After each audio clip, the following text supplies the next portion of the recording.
Good evening and welcome to tonight's Fort Wayne Community Schools Board of Trustees meeting. We will get tonight's meeting started like we do all of our meetings with the Pledge of Allegiance. Please stand as you're able. I pledge allegiance to the flag of the United States of America and to the republic for which it stands, one nation, under God, indivisible, with liberty and justice for all. Thank you. Now we'll take roll call. Steve. Good evening. Steve Corona from the 5th District. Good evening. Maria Norman, Member at Large. Julie Hollingsworth, District 1. Antoinette Payne, District 4. Jennifer Mathias, District 2. Ann Duff, Member at Large. And I'm Noah Smith, President of the Board this year. To my left is Dr. Daniel, our Superintendent, and Angie Filler, the Clerk of the Board. We'll start tonight's meeting with the celebration of us, National Public School Week. We're going to start with a video highlighting the great work that's being done throughout our district every day in our schools. Take it away, please.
Thank you, students.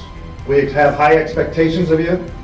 We want to see you attain those college credits. We want to see you in our universities, and we want to see you in our workforce in the years to come. So let's make it happen, okay? Thank you.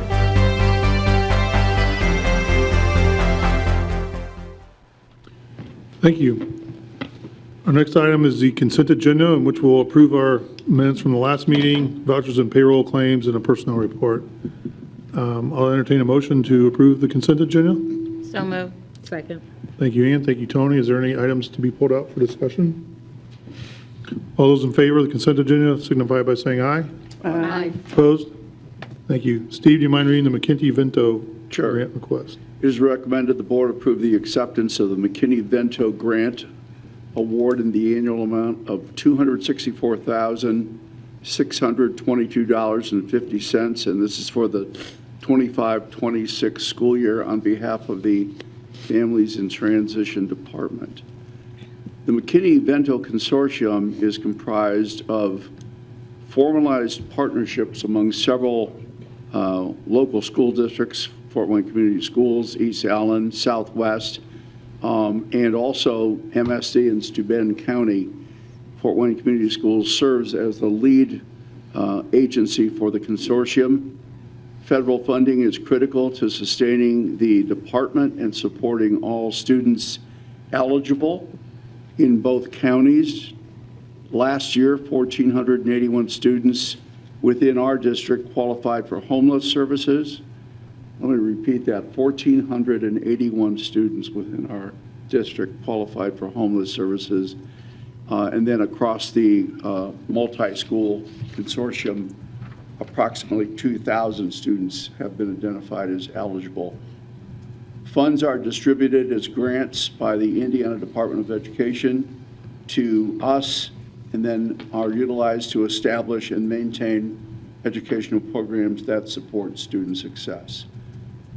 These funds provide tutoring, supplemental instruction, support partial staff salaries, and ensure access to hygiene items and school supplies not otherwise covered by any federal, state, or local funding. Funding also supports professional development and training opportunities for staff members within each partner Agency. We have two people here that can talk a little bit more about this grant. Christian Perez Mora, the Families in Transition Manager, and Shanita Bolton, Chief of Family and Community Engagement. Thank you, Steve. I'll take a motion to approve. So moved. Second. Thank you, Ann. Thank you, Jennifer. Questions for Christine or Shanita? Do we have any idea yet as to how our numbers, excuse me, from this school year compare to last school year? Yeah, so last year, we ended the school year in May with 1,481 students, and right now, we are looking at 1,016 students currently. So a 400 individual drop, over 400 person drop? We have about 200 students less than we normally do, and that is due to the refugee population ever since January. With the political changes, we haven't seen any refugees since January. I want to say it's January 24th or January 27th of 2025, and that's been more because of the political climate and due to like Catholic charities, losing their funding. So there's been some changes on that end. Therefore, we have not been able to identify those refugees. So typically, we would have 200 more. So we are missing 200 refugees. So we would normally have 200 more students. How long have you been in this role, Christina? I'm sorry? How long have you been in this role? About 6 years. Do you find that once families get into that McKinney-Vento bucket, do they stay or do they ebb and flow, or what's your experience from that perspective? It varies. It varies. Sometimes some do get permanent housing, but it doesn't always stick. Oftentimes, right after they get permanent housing, they still need a lot of assistance, especially that first year. So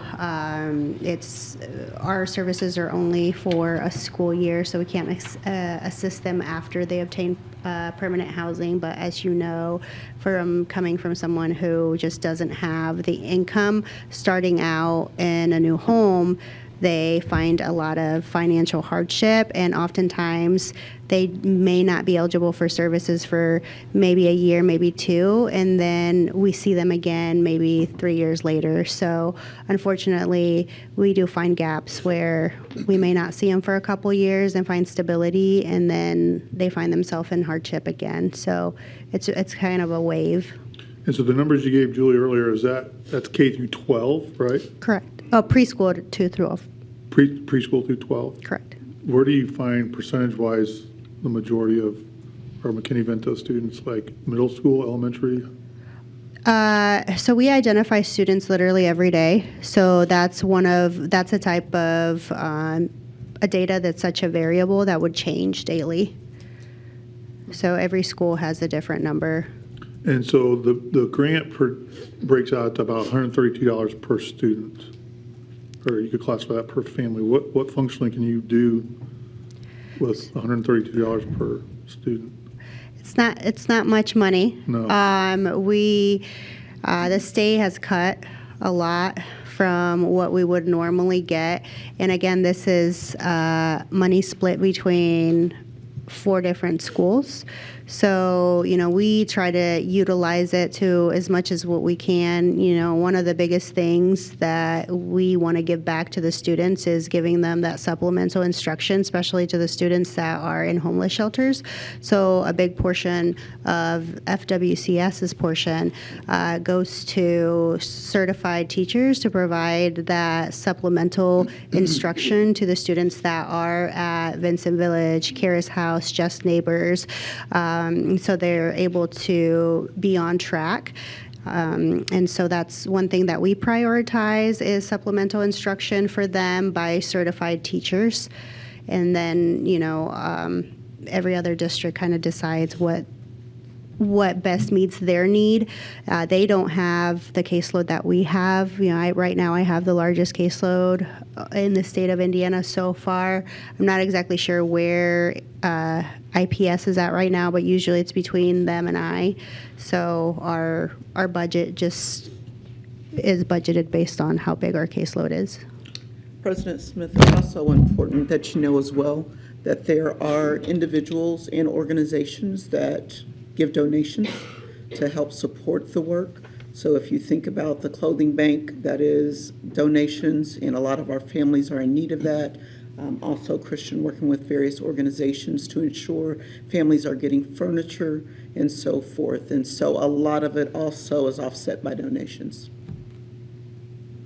Since you mentioned the clothing bank, and I know that that's available to all students and hygiene products and things like that. So if anybody wants to donate, Yeah. do you have any particular needs right now? And we know that those items can just be taken to the Faith Center, that's correct? Yeah, they can be taken to the Faith Center during our regular business hours, or they can be taken to the clothing bank from anytime from 8 to 2. And so our typical needs are hygiene products, that we always need hygiene products, and boys and girls pants from sizes 7 to about 12. We are always in need of those. They go the fastest just because it's just really the average size that most kids wear. So those are two big things that we just always need. And then kids' underwear. Any other questions for Christian, excuse me? Christian, right? Yeah, Christian. Christian, you and your team do great work and important work on not just behalf of Fort Wayne Community Schools, but the entire Fort Wayne community. So thank you for your efforts. I appreciate that. Thank you. Yes, thank you. Okay, all those in favor of approving this grant signify by saying aye. Aye. Nay. Thank you. Maria, can you do the cable fund Sure. one? It is recommended that the board approve the Cable Fund Access Board Originator Grant from the City of Fort Wayne. Fort Wayne receives a 5% franchise fee from Comcast and Frontier. Of that amount, 20% is sent to LTV. For the calendar year of 2025, this amounted to $142,882.43. The City of Fort Wayne provides grants for the operation of the cable access stations, which include centers at the Allen County Public Library, Purdue Fort Wayne, Government Access, and LTV at Anthus Career Center. Grants are given with the stipulation that all access centers will provide training, equipment, and facilities to nonprofits wishing to produce programming that will air on one of the access channels. The monetary amount granted is based upon a percentage of active subscribers to Comcast and Frontier Communications. LTV is operated by Fort Wayne Community Schools, serving as the K-12 educational access channel for the entire city. The primary purpose of the Cable Fund is to enhance public, educational, and government access television within the City of Fort Wayne through the effective use of cable television franchise fee receipts. And Elizabeth Lord Carey, LTV Coordinator, is available to answer any questions. Thank you, Maria. All those in favor of this motion, please signal. Oh, excuse me. I'll take a motion. Thank you. Jumping ahead. Move for approval. Thank you, Julie. Second. Thank you, Tony. Do we have questions for Ms. Elizabeth Lord Carey? It's usually on the other side of the wall. So we get the 5% the City of Fort Wayne. Yes. Receives the franchise fee. And then we get a And then we get 20% of that for LTV. Yes. Okay, got it. And so this is only paid from and through subscribers to Comcast and Frontier as part of their fee, Correct. not the things like DirecTV or some other We are not, space. no, we are not funded by anybody who has any of the streaming services, just traditional cable. Only cable subscriber? Correct.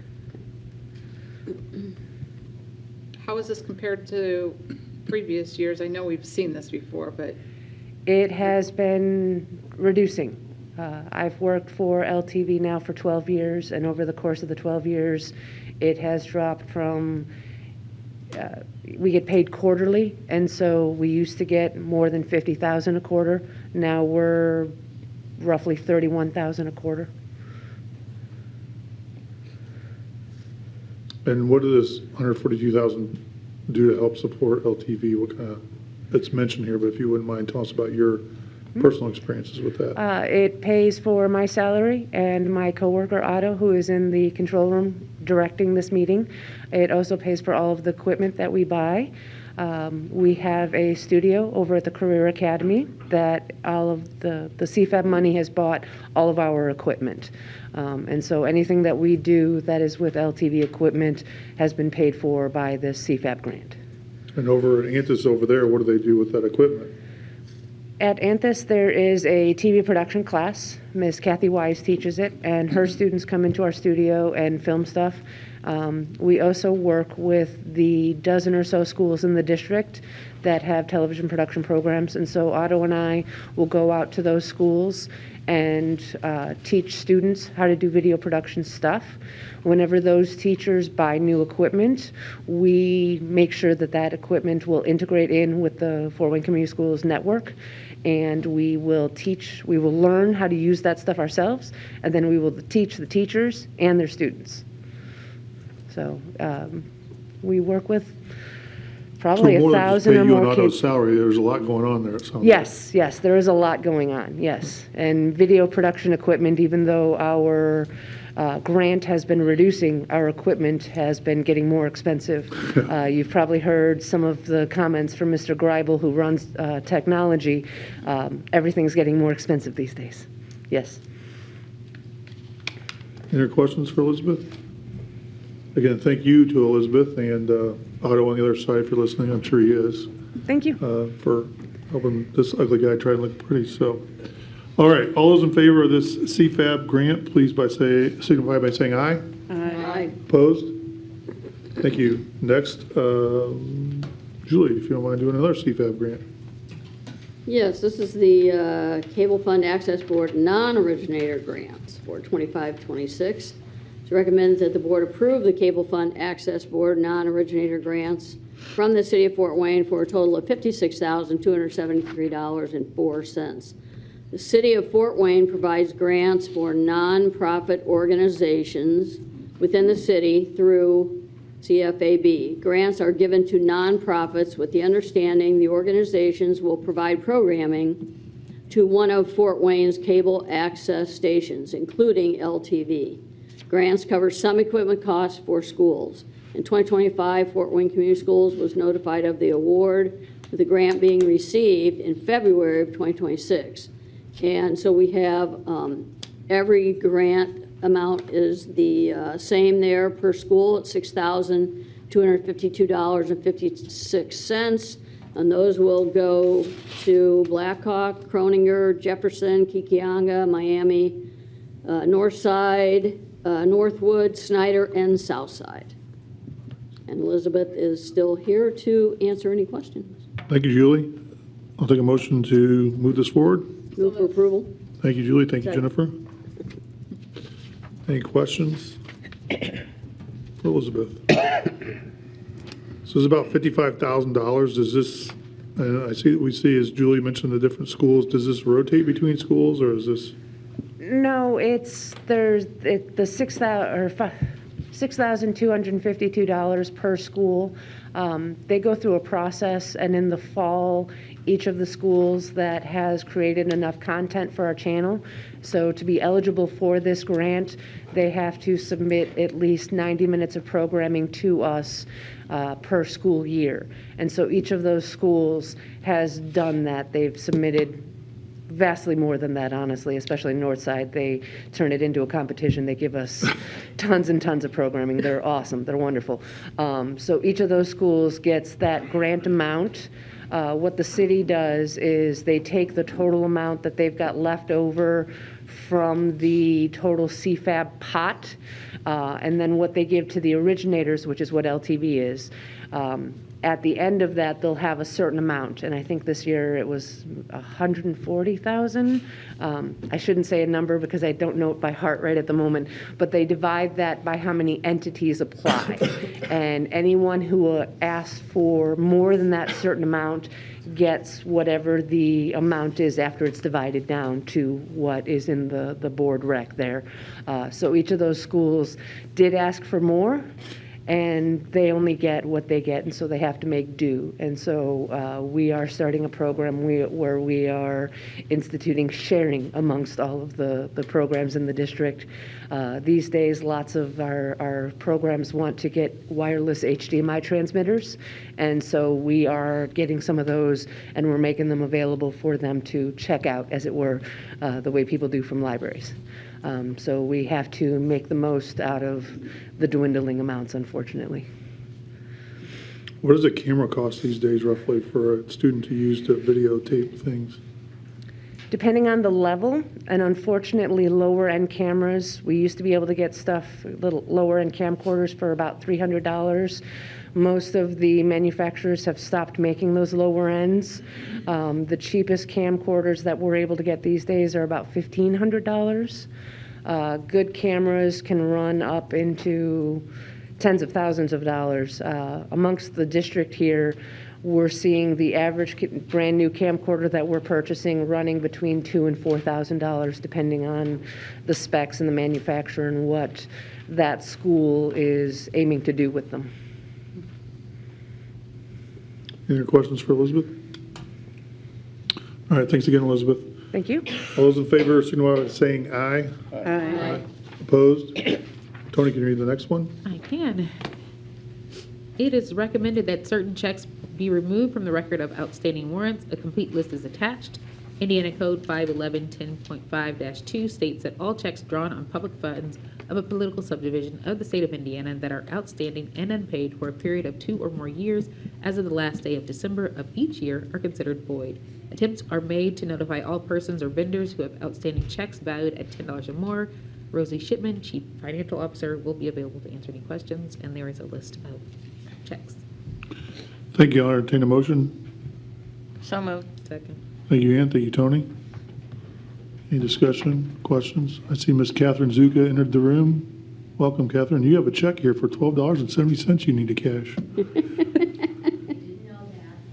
If anyone knows a Katie Alexander, she has like 5, so. It's too Too late. Too late. Too late? Oh. They're gone. Sorry. Not yet, we haven't voted yet. See, you guys are teaching me, you're teaching me. Well, hold off, last chance. All right, any other conversations or questions? All those in favor signify by saying aye. Aye. Opposed? Thank you. Jennifer, can you read the next one? It is recommended that the board approve the following appointments to the FWCS Scholarship Committee. The appointment is Melissa Fife and nominated by myself, Jennifer Mathias. The appointment is Kathy Friend, nominated by Maria Norman. And the appointment is Christina Jimenez, nominated by Steve Corona. Ms. Fife, Ms. Friend, and Ms. Jimenez replace Becky Hill, Daisha Jackson Sanchez, and Rosalina Perez. One of the tasks for each board member is to recommend and appoint to the Fort Wayne Community Schools Scholarship Committee. The Fort Wayne Community Schools Scholarship Committee was established by the Fort Wayne Community Schools Board of Trustees on September 24th, 1984. Each spring, since 1987, scholarships have been awarded to FWCS students. Gifts range from $500 to $1,500. There are 7 members of the scholarship committee and 1 honorary member. Judy Percy is our honorary member. Each is appointed by a board member and has a term which coincides with the term of the board member. Members of the scholarship committee, assisted by Fort Wayne Community Schools staff, administer the awarding of these scholarships by reviewing applications, interviewing candidates, and making the final recommendation. Thank you, Jennifer. Entertain a motion. So moved. Second. Thank you, Ann. Thank you, Steve. There's really no conversation or I anyone. have a question. Answer a question. I guess, okay. This is the first I'm just surprised. I've never heard we had an honorary member before. Yeah. Matt Henry is? Was. and Matt now- Henry was our honorary member, and remember he came to the meeting last year, and he is no longer our honorary Right, member. So I know we that. they've, Judy Percy is our So she's next honorary. chairing the committee. No. She's just an honorary member. Right. Okay. So who's chairing the committee? What's that mean? Michelle Bandor. Michelle Bandor. Okay. We have bylaws that, that lay out all the rules, but I think when we revisited the bylaws recently, we recognized Henry as an honorary member just because he had been involved for so long. And I think the current goal is to kind of have more people participating so that they can review all those applications. There's a lot of. So what's an honorary member do? Same thing as the rest, just not, I mean, Not appointed by Not appointed. one of us. Are they a voting member then, or no? Because they're honorary. no, I think they would be, yes. And we could share the bylaws from the scholarship committee with everyone. Okay, yeah. Well, before we vote, I'd like to thank Becky Hill, Daisha Jackson Sanchez, and Rosalina Perez for their time of service. As David said, there's a lot of reading involved in this job that's not paid at all, so, and I don't know Christina Jimenez from Steve's appointment, but I do know Kathy Friend and Melissa Fyth, and I think those are great appointments. Great job, guys. So with that, all those in favor of this slate of scholarship committee members being appointed signify by saying aye. Aye. Those opposed? Thank you. Ann, could you read the last one? An update on the Arlington STEM Elementary School will be shared, highlighting curriculum enhancements, enrollment trends, and early impact on students and families following the school's STEM focus. And Dr. Derek Leininger, principal, and Dr. Caroline Rosado, assistant principal, will be available to answer our questions. Thank you. Welcome. Welcome, Dr. Leininger and Dr. Rosado.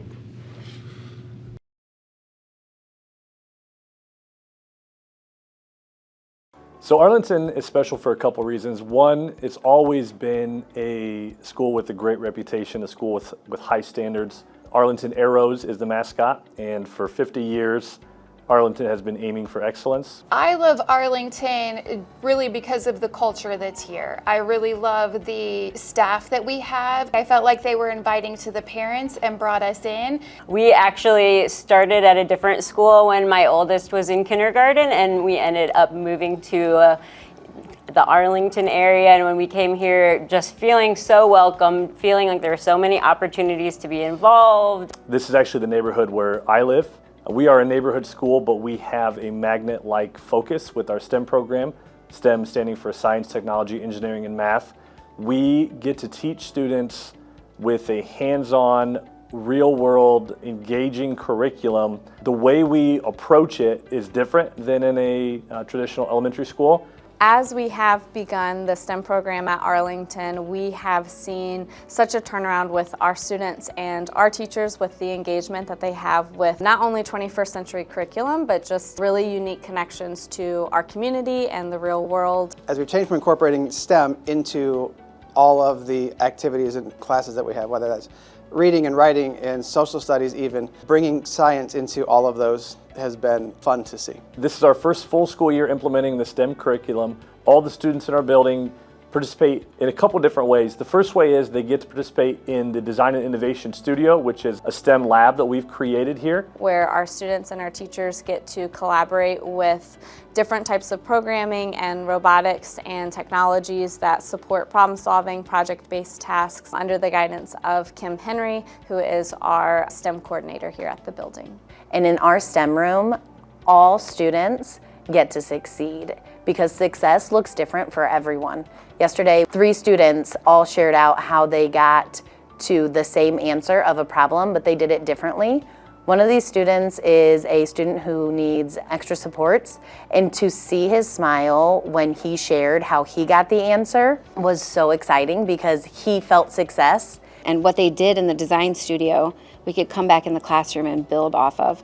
Every single thing that you could teach that was science, we hit all the different standards in math, literacy, reading, writing. Our students are using the microbit computers to put input as code, and then their microbit computers will show that once it's downloaded.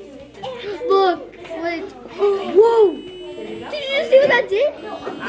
Wait, what? Yo, bro, that's insane. So students work on these extended projects. They're called modules, but project is also a good word, for several weeks at a time. They're learning things along the way that build toward some sort of culminating product or culminating event at the end of this project. Kids are born little scientists. You use all 5 of your senses to learn everything in the world, to discover things, learn things, grow your brain. It also can provide them skills and opportunities to feel empowered to become a part of solutions, be a part of leadership. First thing that we talk about when I start the year is you're going to fail in some capacity. And even being able to say, I don't know the answer, let's make a list of questions that we have because we don't know, gets them to start to understand, like, we don't even know what jobs they're going to have. They won't be retiring until the 2070s and 2080s. So teaching them how to think is really going to prepare them for long-term success and to be able to problem solve and work with others. What I like best about being an Arlington student is that I am in a class that really appreciates me and all these great teachers. All the kids are different, and when a student comes into the classroom, we have no idea what last night was like or this morning was like. They could come in super happy, they could come in and you can tell they're off. Like in the morning, maybe even if you're in a bad mood, they'll walk in and people will try to make you feel better and welcome you. And then helping them work through, that is a success in itself for some kids. Helping them realize and learn the skills, if they can learn the skills of determination and grit and willingness to be vulnerable by making mistakes and being able to fail, knowing they're going to do it wrong and then we'll fix it, seeing them make mistakes, cry about it, get over it, and then move on has been one of the biggest joys that I've had in education. And making those connections is awesome for kids. That's how they learn the best. Elementary kids typically know what they like. They have no concept of what that could look like as an adult. What we want to do is show them opportunities through our STEM curriculum, through our field trips, through our community partnerships and connections, that what they're interested in, what they're good at, is also something our community needs and something that could be a viable career for them. We've already started to see those sort of connections happening.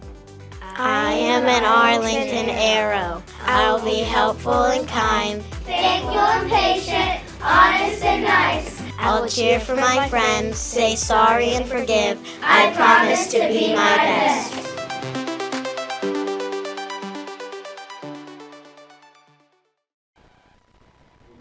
On our STEM curriculum that we're in about 3/4 of the way through our first year. The really exciting thing that I share with everybody I get a chance, we are a STEM school, and we're not the only STEM school in the district, but we are a neighborhood school who has pursued this STEM curriculum, and that makes us unique. So you don't have to leave your neighborhood to get this really amazing STEM education at Arlington. Most of our grades have 3 sections. Our kindergarten class is our biggest class. They have 4 sections. We also have 3 self-contained special ed classrooms, 1 at the pre-K level, and then 2 applied skills classrooms, which serve students K through 5. And then we are outside of Bunch and Whitney Young, which are early childhood centers. We are the largest full-day pre-K program in the district. We have 3 full classes, which is 60 students that come to us every single day for a full-day pre-K program.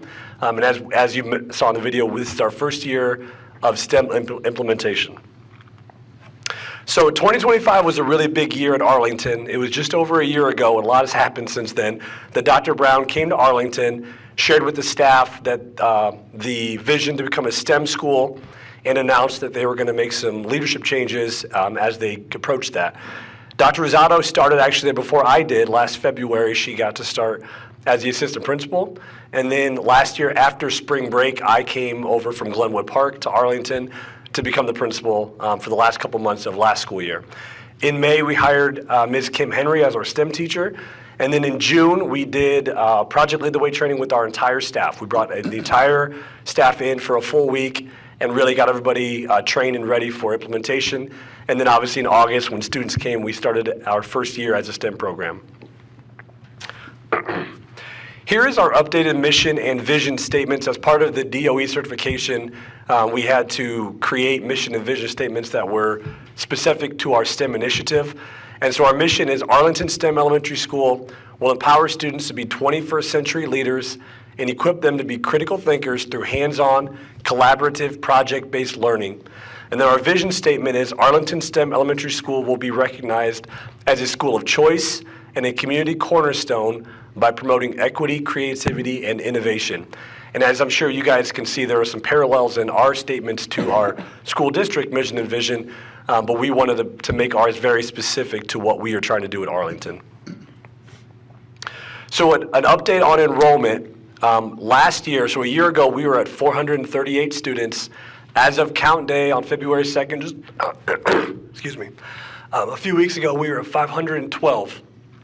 So it's a 17% increase from last year to this year. We project probably more like 530 to 550 next school year, and then over 600 within the next 3 to 4 years. Excuse me. Each incoming kindergarten class will be larger, for at least for a while, than the outgoing 5th grade class, so we'll kind of grow organically. But we are also, this year we saw increases at every grade level, but most of our increase came with our younger students. We added a pre-K classroom. We had enough kindergarten students came that we added a kindergarten section. So we're really kind of growing from the bottom up. And so that trend should just continue to grow in the years to come. We have seen, and then looking at that enrollment, we've seen a mixture of some students who live in our attendance area that had been either homeschooled or in parochial school have come back to Arlington. So that was really nice to see parents bringing their students back to the neighborhood school. We've also seen a significant increase in students through the school choice lottery who are in different parts of our community coming to Arlington. So as a reference point, the 4 years previous to the STEM initiative, there was about 10 students per year accepted to Arlington through the lottery. Last year, we were at 43 students. We currently have 16 lottery applications, which is up from what this year, last year this was 4 at this point, which makes sense though. People have known about the STEM program. It makes sense that we're gonna have some earlier applicants. But I think we'll continue to see that number grow all throughout the spring and summer. And I would not be surprised if we had an even higher lottery count next year than we had this year. So we project that will continue to be a strong way for us to continue to grow as enrollment. And then one of the things that's been really successful is principal-led school tours. This is something that I just feel really strongly about.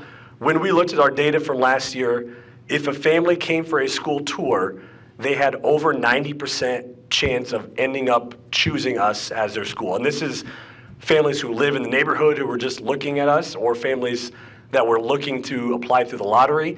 Almost all the families that came to tour with us ended up coming to us. And I don't think that's because I'm a great salesman.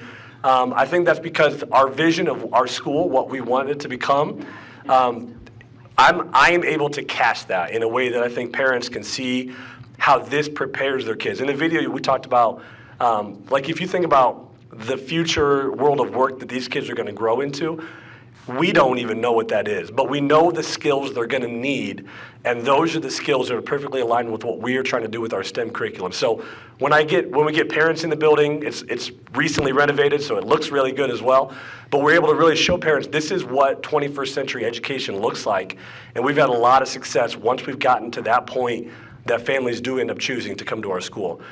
It takes a lot of time and energy on our part to do that, but I'm committed to that, and I think that's been a really big part of why our enrollment has increased. And I'm going to turn it over now to Dr. Rosado. Hi, good evening. I'm Dr. Caroline Rosado, the assistant principal at Arlington STEM Elementary School. For our STEM implementation, the curriculum program that we've been using is Project Lead the Way.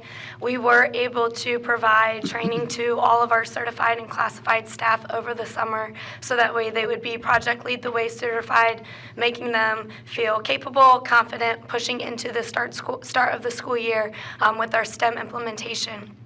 As it was mentioned in the video, our Project Lead the Way modules are really project-based units that students will go through that are interdisciplinary, where they will research a topic, have different projects and problem-based activities where they may do some things in the classroom, but also within the design and innovation studio that we have. We're really proud to say that all of our students pre-K to 5th are involved in Project Lead the Way implementation and modules. Our pre-K students, they go through 2 modules throughout this first year, 1 in each semester. kindergarten have been able to successfully go through 3 modules with Project Lead the Way, and then our 1st through 5th grade students go through 4 modules, 1 per quarter, as they best fit with the curriculum that we are providing our students. We also have our Applied Skills program students also participate with Project Lead the Way. They participate with our 1st grade classes that they already work with throughout the school day. This is just an example. We wanted to be able to share actually some photographs and some images of what these experiences look like. This is just one of the many. These are some of our 5th grade students that were testing out remote controlled robots that they used to design to clean up a dangerous spill. This took place within our Design and Innovation Studio. Another part of our STEM implementation that we have really wanted to focus on is building those community partners and our field trips or our study trips that we can offer to our students. With Fort Wayne Community Schools already having our Portrait of an Explorer within the elementary level as a major component of our Schools of Success, we want to make sure that we're really integrating that into the STEM implementation that we're putting forth at Arlington. Currently, we have about 14 community partners in various fields, education, community organizations, and then also within the STEM industry. Some of those are PFW, University of St. Francis, Anthus, Amp Lab, Cruise Education Center, Fort Wayne Parks, Fort Wayne Police Department, Science Central, Starbase, Cummins, Junior Achievement, Red Cross, and the Health Department. So something that we really are trying to be intentional about is who are those partners and what are we doing to actually make sure that those partnerships are authentic and purposeful as we're getting to build those connections between our students and our community members and leaders. One of the components that has been a huge factor to the success of the STEM implementation at Arlington STEM is our Design and Innovation Studio. We were able to go forth with an MAC Purdue grant program that allowed us to have a Design and Innovation Studio. They were able to provide us with digital technologies for our students and also provide training for all of our staff of how to use those digital technologies as well. Our Design and Innovation Studio supports our project and problem-solving portions of the Project Lead the Way modules. Our students in our grade levels, teachers, they collaborate with our STEM resource teacher to figure out where we're going to do what portions of the Project Lead the Way modules and learning, what needs to happen in the classroom, what can't happen in the studio, and how are we going to utilize that co-teaching module to give them that best experience. This is just one example of that. These are some of our 2nd grade students that were conducting an experiment to test different materials that were either conductors or insulators. So they took the research that they had done within the classroom, all of this information they had acquired, and been able to test out and investigate their learning in the Design and Innovation Studio when they visited the studio within their 4-day rotation. As part of the STEM implementation, we are moving towards STEM certification through the Indiana DOE. There are 4 different levels of that DOE certification and accreditation. We are still in the investigating portion or level of that accreditation. Right now, our biggest question within that process is how are we really going to make sure that we're integrating STEM into every content area? What does that look like at the different grade levels and with our different classroom teachers and classroom makeups? Our STEM certification rubric really provides that pathway for us. They let us know where we're at in that process, what we need to do moving forward, and where our goals will be short-term and long-term. As we wrap up our presentation to share where we're at so far with STEM implementation, this is one other artifact that we have that shows our kindergarten and our applied skills. Some of our students that were using what they learned about the human body, they got to find out how to design and create a cast that would be strong, comfortable, and waterproof, and got to show that artifact off pretty proudly. So thank you guys. Thank you both, particularly on the sore throat day at Arlington Elementary. Let's fire away at them, guys. Well, congratulations on that 90% success rate. Well, what do you think satisfied parents after they visited your school? I mean, they were looking for a great school for their kids, and they apparently found it at your school. But what did they tell you Yeah, I think it comes down to two things. Most parents want to know that their kids are going to be safe and looked after, and then they want to know that their kids are going to be challenged. Oftentimes, the families who are touring will have a student with some sort of exceptionality. They want to make sure that their child is going to be seen and challenged and served.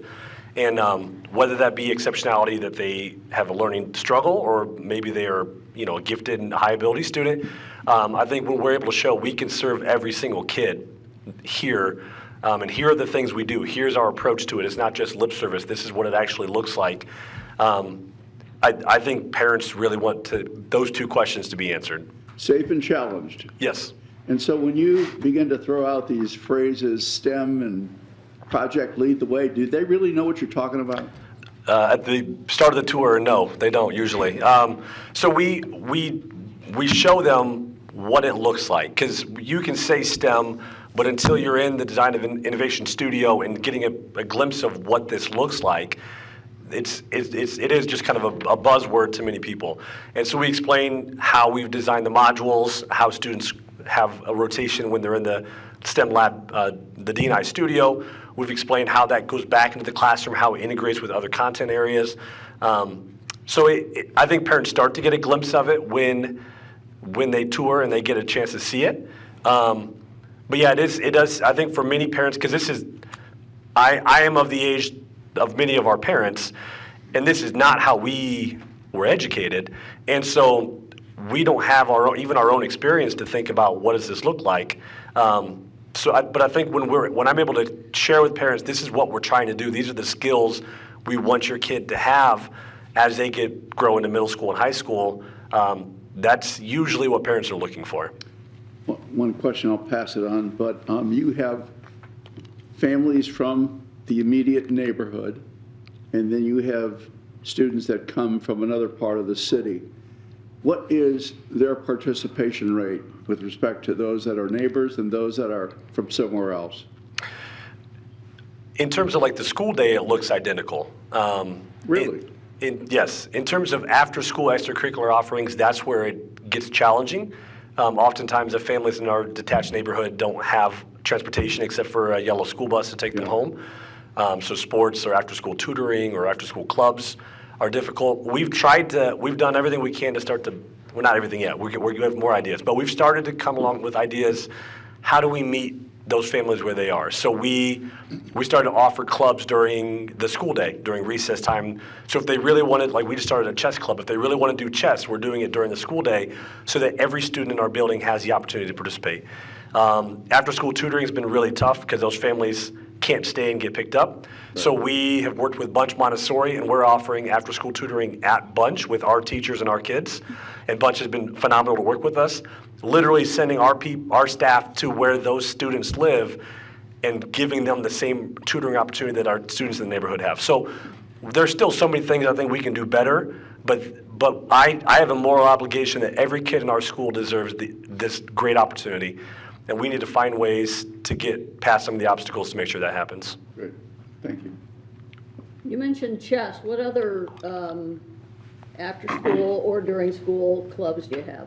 Yeah, we offer quite a few. And we've tried to offer more and more to our younger students. Oftentimes with elementary, co-curricular are usually for like 3rd, 4th, and 5th grade. But then we have second graders who are first graders, kindergarten, pre-K, anybody who want to do things. So like we have chess club. We have a fashion club, and we've done like a K2 and a 3-5, so all the students in K5 get to do it. There's this fall club and a spring club because we had so many kids that wanted to do it. We had to offer it twice.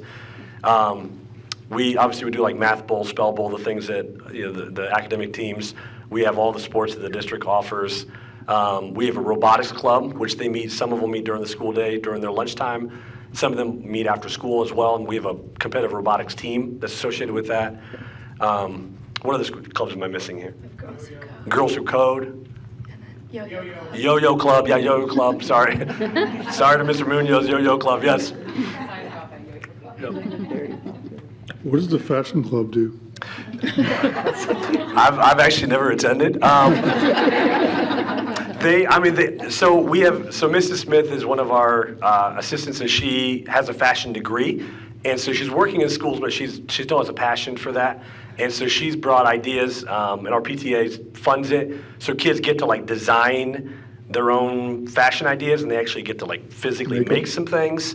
So it's really cool. Sewing then, huh? Yes, yeah. So again, I cannot pretend that I've participated, but it is probably the most high demand club we have. Actually, it's really cool. You mentioned your education, and I'm sure was way better than all, or maybe not Maria and Tony, but the other ones up here.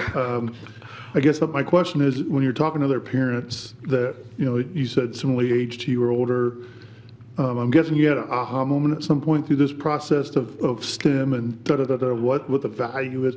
What would that be if you would share with those type of folks or others? What was your aha moment to say, oh, this is what this is about and this is why? Yeah. As we think about the future, because I have a 15-year-old and I have a 3-year-old, and they're going to grow up in a world they'll be foreign to me. Like, I'll be the old guy who doesn't know what's happening by that time. We cannot educate the same way we did 30 years ago or 40 years ago and think that's going to be sufficient. So I've had a number of opportunities throughout my career at foreign community schools where I've worked at the Career Academy at Anthus. I worked at Tolles, which is a Montessori New Tech program. I was working at Snyder when they started bringing 3DE. So I've had some opportunities to see some of these kind of non-traditional, more skills-based models of education. And so when the STEM opportunity at Arlington, and Project Lead the Way is also, the Snyder has Project Lead the Way program, so I was familiar with them as an organization as well. It made perfect sense to me. And it's 3 blocks from where I live, so like when the weather's nice, I walk to work. I get soft in the winter, but like when the weather's nice, I walk to work. And that's where our youngest will go to school. So for me, like, it made perfect sense. Like, we can serve our neighborhood with an amazing 21st century education, and it was a no-brainer. Well, I will be remiss to say, because one of your former students and great runners, Brenna Fensler Wilson, and her sister Brittany, Brenna's hand spent about an hour in my mouth today cleaning my teeth, and I'm encouraged them to come visit you at Arlington. Yes. And they don't even live in the district anymore, but tell them what great opportunities they are to be there. Yeah. Thanks for all your work. I was excited to see you present tonight because I was fortunate enough to spend the day with Dr. Leininger and Dr. Rosado for Principal of the Day. We can hear about all the great things that you're doing, but I also would like to commend your staff. And I was privy to be able to sit in your morning huddle, or I know you call it something else. But I was amazed at the way that you went through the day and how are you going to support your students. And that was just a daily. I don't know if you do it weekly, daily, whatever, but there was a purpose for that meeting. And it was a short meeting, but it was very purposeful, and you had a plan for that day for a student who maybe needed extra resources or not. And I was just impressed by the way that you attacked the problems and then also knew, and I think Dr. Rosado, I actually saw you in action with a student who was just unregulated a little bit in the classroom, and instead of removing that child from the classroom, she just sat down with that child, and the teacher went about their role and was able to leave. And so I just want to commend you both for the work that you're doing. That school is right around the corner from where I live. That is the largest, or has been for many years, Arlington Park is the largest subdivision in Indiana, or it used to be on that. There are lots of kids there. I can't wait to see that enrollment busting out the doors, and I think that you two have done a fabulous job, so thank you so much for presenting tonight. Thank you.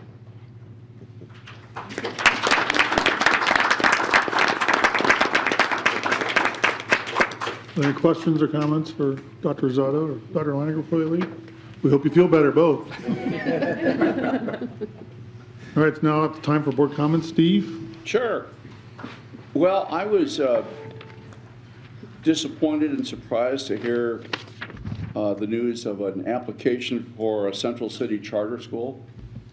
I'm going to be there testifying. I guess I have 2 minutes to have my say, and I'm not going to be supportive of the application. I'm going to ask the University of Southern Indiana to deny it.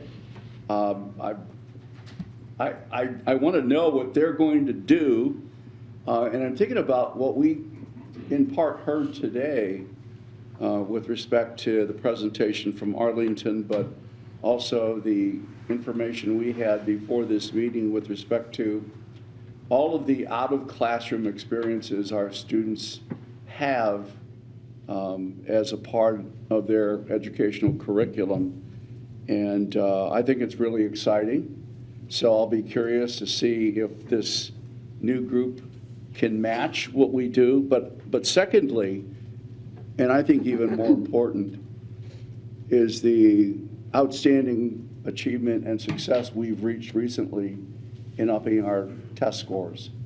So, you know, running a school is a business, and I'm going to be real curious to see how they can put that together. So we're doing a number of really good things, and I just don't see how a duplication of services advances opportunities for our Central City students. Thank you, Maria. Well, last week I had the opportunity to attend the 3DE citywide competition for the Arby's Challenge for our 9th grade students. I signed up to go to the event months ago, and then my child qualified. So it wasn't like, I think that some people are like, oh, she's coming because her kid's here. No, I signed up months ago to see other people's kids. It just so happened that my child was there. But it was great. The students came up with such great ideas. I think that my son didn't show a lot of enthusiasm about the project, but then after presenting it in front of all the people and seeing how everyone was like, this is a great idea, you guys really did your, homework about what to do, and we loved your idea, I think that he it finally clicked that the work he was doing, people are paying attention and they're listening to their ideas. And I think that that is part of the problem with some of our students, is that they feel like some of the work that they do isn't being heard and seen by the adults in the room. And so I think that they get like, my ideas don't matter, or this is boring because what's going to happen. But these case challenges, the Arby's came and said, how do we make 13 to 17-year-olds come into our restaurant? And it was 14 and 15-year-olds coming up with solutions. And so kudos to the launch teachers, to those seminar teachers, just the amount of support that these students got. They made apps, they had print material, they had t-shirts, they had flyers and all kinds of things, and amazing PowerPoints with graphics. So just the amount of support and encouragement that those students received, and then to kind of finally make all of that come full circle, to see those students sort of believe that they are making an impact and that people are listening to their ideas, was really exciting for at least my students. So, and then also just want to give a shout out to the Southside boys basketball team, who clinched the SAC championship on Friday night. It came down to a final game. I've never been a Carroll Chargers fan. However, I was rooting for them to beat Homestead so that we could be the outright winners of the SAC. They've worked really hard this year, and it's been since 1997 that Southside's been the outright winner of the SAC championship. So just want to say good luck to all of our boys basketball teams. This week is the last week of the regular season games, and then sectionals start next week. So good luck to all of them. Thank you, Maria. Julie? Thank you. Yeah. Congrats to Southside. Yeah, thanks. I, like Maria and several others, attended the 3D challenge last week. Really, really impressive. The presentations, there were some nerves, but all of the kids, and there were a few technical difficulties, some microphone problems, but the kids handled it with ease in most cases, supported each other. Their presentation skills were really, really impressive for high school freshmen, presenting not only to their peers, but some parents in attendance and several adults. And it was really interesting and fun to watch. It was also educational. I learned what a mukbang is, and I'm not sure that's something I ever really wanted to know. Because now I can't forget it, but it was really a fun event and educational, and for the students. I mean, those are skills that most of us, presentation skills and putting together a presentation and speaking in the public. I mean, I don't think I ever did that till I was in college. So those are really valuable skills and skills that companies want to see. Like Steve, I plan to be at the charter school event next week, being put on by the University of Southern Indiana, and who is the authorizer, and the group that wants to have a charter. Like Steve said, when you look at the opportunities that our students have, the clubs that Dr. Leininger and Dr. Rosado were talking about, what we call guaranteed experiences that we heard about today, 1 or 2 for every grade, every student, pre-K through 12, which include visits to places in the community and things like that. I mean, it's hard to believe that those experiences can be matched. So, we'll see. Like we said, we'll get our 2 minutes plus 3. Thank you, Julie. Tony? Excuse me. Yes. We started with saying we were celebrating its public school week, and so I wanted to just highlight how many great things are happening in our public schools, specifically Fort Wayne Community Schools. As we mentioned before this, we had the guaranteed experiences, and there are so many things that our schools are doing that are so amazing. As we see with Arlington, as we see at the 3DE, there's just so many great opportunities here at Fort Wayne Community Schools. So I want to celebrate those things. Also, congratulations to Southside. And our extracurricular activities, just amazing things going on. And some of those things are possible because of our community partners, our resources we have, and those things can be strained when we have legislation such as allowing for more vouchers, charter schools, et cetera. And so I just want to say, another hooray for our public schools and all the things that we are doing. Thank you, Tony. Jennifer? Not to keep reiterating about the 3DE program, but I was so impressed with our 9th graders. And one of the reasons I was so impressed with their presentation skills, that they were 9th graders. And it was an entire room full of adults sitting there, and their peers, which often, as you all know, and I know, sometimes talking with my peers is a lot harder than talking to someone who I don't see every day, or the expectations that I feel like that my peers might have of me. But my son, who is a 12th grader, who did not have the 3DE experience because he's a 12th grader for one. Secondly, he was at a 3D or a case challenge on Sunday at the University of Indianapolis and walked into it blind because he wants to be a business student. And he was so nervous because he was doing presentations in front of professors and other things, and he had no idea what was coming at him.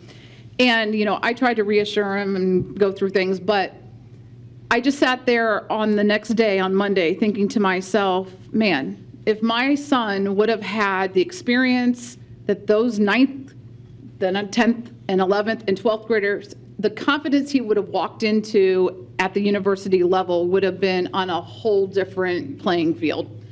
And I could see that with some of those kids that were in the room that were in like DECA programs and other traditional business programs and presentation, but just the sheer fact of presenting over and over and over in front of people is unmatched. And we're now have all of our high school kids doing this. So their leg up in no matter what their path is next, and that speaking will be such a tremendous asset. And all I could relate my son back to, and all of my children, was the Croninger lip sync program that they used to do, because they stood on a stage that is now at PFW, but it was at the Scottish Rite, and we're doing crazy things in front of all these people, but that was an experience for him back then that carried him through what he could get to now. But our kids are doing that tenfold. And I just want to thank that program for what I feel like is a success for our students, no matter what their path is. So, you know, everybody that's involved in that, thank you. If I sat here and spoke my passion, you would be here for a very long time. I've done a lot of research in the funding issues of the state of Indiana and between vouchers, charters, et cetera. All I can say is when the state offers those and we welcome them into our communities, the traditional public schools suffer. And they suffer for resources. And as we've seen tonight, we have so many opportunities for our students. And we employ wonderful, wonderful people. And when our resources are diminished and knocked down, I don't want to go there. I don't want to go there. So we will stand strong against any opposition that comes into our district, because we're fighting for our students and our families and the resources that we provide them, and we want to continue to provide them with a high quality of education, and again, that's resources. Thank you, Jennifer. Ann? I also attended the 3DE event, and what I was impressed with was the three judges. After the kids presented, they only picked out the positive things about their presentation and told the students, you know, what impressed them. No critiques, no, well, you should have done this, nothing. It was always positive feedback. And to see the kids' faces when they got that feedback, they were just so proud. And I think that was so great for those kids, because like you said, they're only freshmen. So now they're encouraged to continue this because they got that positive feedback. So that was what was impressed to me. So I appreciate those three judges. They were all from Arby's in some form, but they did a really good job with their feedback to help boost our kids, and want them to continue doing what they do. Thank you, Ann. Dr. Daniel? So we are the first district in the entire country to have pre-K through 12th grade experiences. Scheduled, planned, purposeful, and executed. So in the Fort NGL network, we were the first. Now others have since adopted that. But again, it takes people like our Arlington folks to really, how do you do that? How do you really embed it? And it's a work in progress, which I appreciate, because we're hearing our teachers, we're hearing our administrators say, okay, we've just done that this year, and we're going to do this next year. So it's that similar to what we saw. It's about how do you get better, better, better. And I think if you look at what we're offering as a district, the resources are becoming scarcer. So therefore, it is important for us to say, why saturate a market? And if I look at any organization coming in, why saturate a market? Are you going to be successful? How are you going to sustain yourself? And we know there are many organizations that have tried this, and literally the students then are, if you will, they come back to us and they're farther behind than the students that would have stayed with us. So therefore, I scratch my head, but we do live in the state of Indiana, and public schools are being challenged every single year. And right now, they're finishing the legislative, that's going to be wrapping up. And as such, you heard McKinney-Vento funding. You've heard complexity funding. Things are becoming scarcer and scarcer. And if we don't do things such as what Derek's did and his team did this summer, we're going to be left behind. Because we literally have to be aggressive in going after every single student for enrollment. So marketing team, communication team has called that the 3 R's. It's about recruitment, it's about retention, it's about reputation.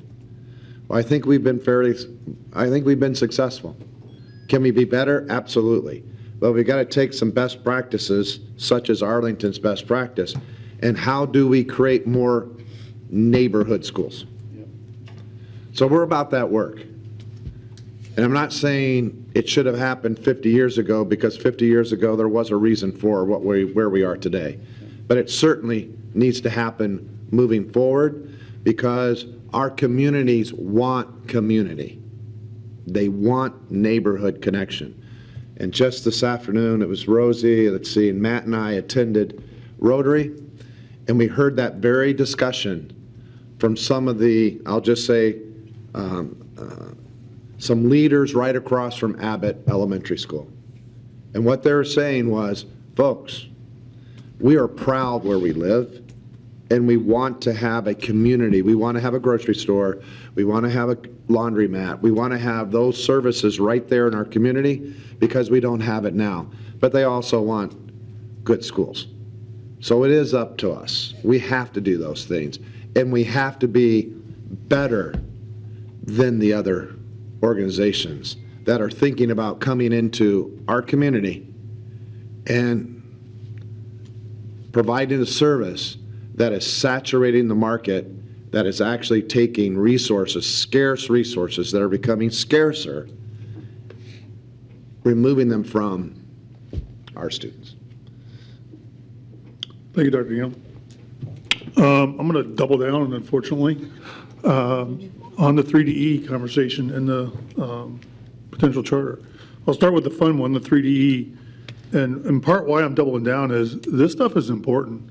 The 3DE team and JA, our teachers within that programming are doing really phenomenal work. As Jennifer said, I would have never dreamed to do some of that stuff in high school, let alone college. There were 2 teams from each school, so a total of 10 teams. And our good friend Raleigh it was a Southside Archer week, I'll tell you, because I thought both Southside teams were, I don't know if they were head and shoulders above the rest of all, but both teams were very top-notch. 3D group, the JA group selected 1 team for each school to go on. The Arby's folks actually did, to go on to the national challenge. And so to Maria's point about students wondering if they're being heard, one of the judges, a woman named Jill Busa, who I got to sit with a couple years ago at Northside on a training, and she's a manager over 3 states. So she's pretty high up in the Arby's chain. And we had students, this is in the early stages of the whole process. They come in and meet with mentors, and not always the judges, but counselors, and kind of said to talk about their idea and what they're thinking about. And and I have to be one with Jill at the time, poking holes into them or making suggestions or whatever. And there was a group of kids, Arby's really doesn't want our opinion. They had no idea who they're sitting next to, or who was sitting next to me, was this Miss Jill Busa, who manages 3 states.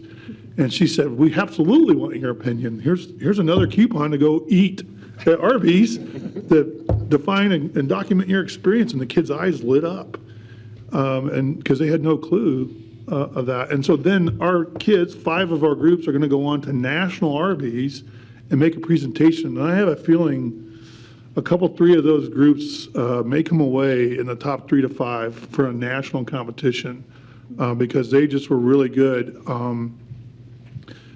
These are kids that were freshmen, as we kept reminding ourselves. There was one young lady who kind of stumbled, and then as soon as it was over, she cried, but she did great. She worked through it. There was another group of kids that seemed to get lost in their presentation, but their content was amazing. Our objectives with this C's is what the business leaders of the community are telling us what we need, which is communication, collaboration, cultural agility, and critical thinking. And every single one of those C's was on display at that 3D presentation. And as Jennifer mentioned, and the others, this is in front of probably 100 adults and another 50, 60 kids at a room, looked pretty crowded in that space we were at. So that's daunting and intimidating all at the same time. And these kids knocked it out of the park. So really proud today to be a Southside Archer and then going on to win this SAC. Congratulations, Maria and team and the Southside Archers and Coach Goodwell, I think it is, right? No, Coach Foster, yeah, Coach Foster, thank you. Really exciting accomplishment. But a lot of this is not allowed or available to our kids and our students without resources. And what does that practically mean? Money. I hearken back to a long book, if anyone ever read it, called The Right Stuff, which became a movie in the 80s and 90s.